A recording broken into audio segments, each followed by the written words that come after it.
મહેમાનો, આચાર્યશ્રીઓ, શિક્ષકગણ તથા મારી સાથે અભ્યાસ કરતા વિદ્યાર્થી ભાઈઓ તથા બહેનો, આજે હું આપણા ભારતનું બંધારણ ઇંગ્લિશમાં રજૂ કરું છું.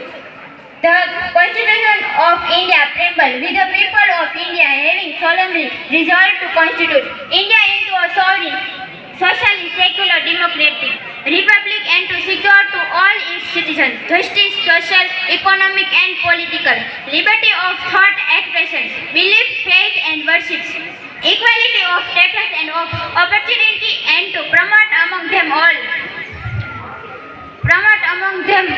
all justice, liberty of thought, expression, belief, faith and worship, equality of status and of opportunity and to promote among them all fraternity, assuring the dignity of the individual and the unity and integrity of the nation. In our Constituent Assembly this 26th day of November 1949 do hereby adopt, enact and give to ourselves this Constitution.